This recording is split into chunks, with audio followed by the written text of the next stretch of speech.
give us a sense of the way this feels, I guess, in the African-American community in Grand Rapids right now. We are still waiting to know much more about the consequences of what happened.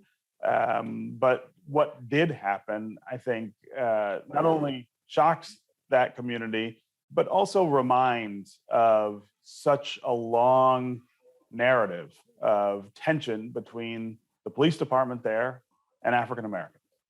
The community is, of course, outraged, right?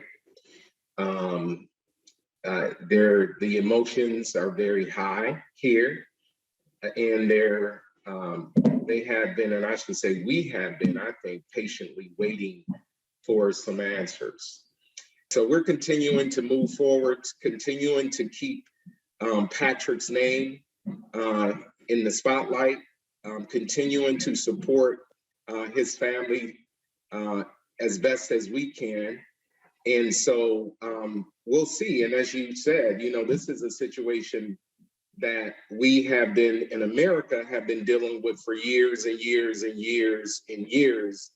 And it has to stop at some point. It really has to stop. We have to stop automatically being criminalized by local law enforcement agents across this country.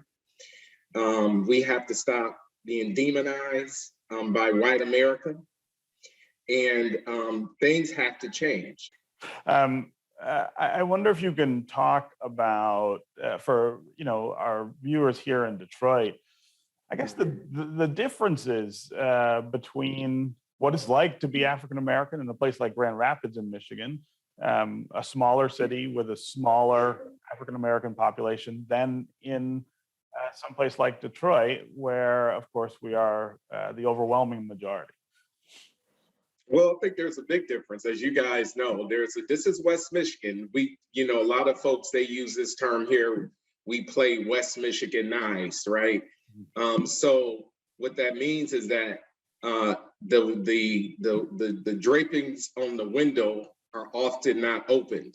And so what happened during the pandemic, during the COVID-19 pandemic back in 2020, all of the curtains were pulled off the window, right? And honestly, even the windows were broken out and busted.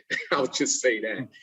And what happened with that is it showed the gross disparities that exist here in West Michigan, not even from just a criminal justice lens, but also from a healthcare lens, from an economic lens, from an education lens, from a youth engagement and involvement lens. And so the list goes on and on and on. I think what we saw with Patrick's murder, and I'm always gonna be clear about calling it a murder and not a death or a killing, right? Because that was intentional homicide, was there were so many opportunities for de-escalation.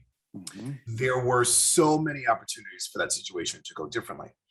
And so every time I hear somebody say, well, we just need to reform the police. If we give them more training in de-escalation, then they'll be able to better handle situations like this. This is one clear example about how that training doesn't work, right? And so when we talked, one of the times that we spoke during the summer of 2020, when we were seeing protests all across Detroit, all across the state, all across the country, one of the things that we talked about and that I hoped would happen and did to a large extent was that those protests created pressure on officials. They allowed us to leverage that pressure into political engagement.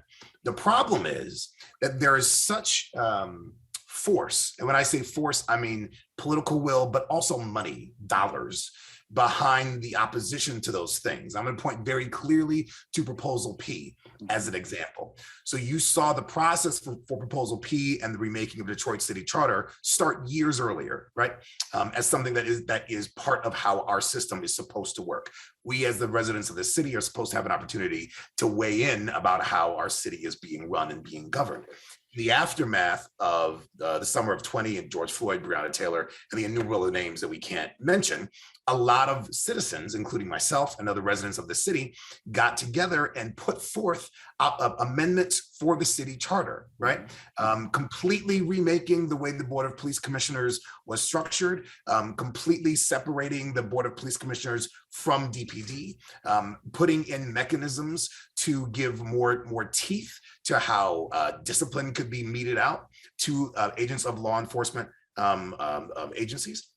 As well as a myriad of other things, participatory budgeting, like a lot of other things that were in there. And we saw Proposal P go down, unfortunately, as drastically as it did, because there was so much money that was put into the opposition. You couldn't drive anywhere. I couldn't watch ESPN, Monday Night Football, Hulu, anything without seeing P as a problem.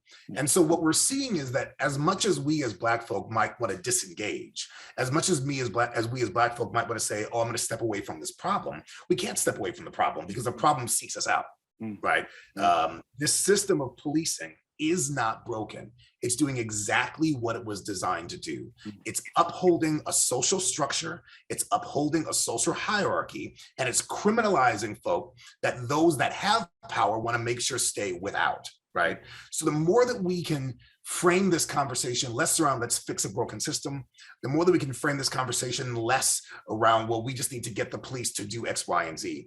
And the more that we can take advantage of this opportunity, insofar as it's a horrible and unfortunate event, but leveraging this moment to be able to get legislative action, sustainable change, and progress through. If we can't do that during moments like this, during moments like George Floyd's death, then the further away we get, we've seen with our society, the further away in the rearview mirror this event becomes, right? The less leverage we're going to have on our elected officials.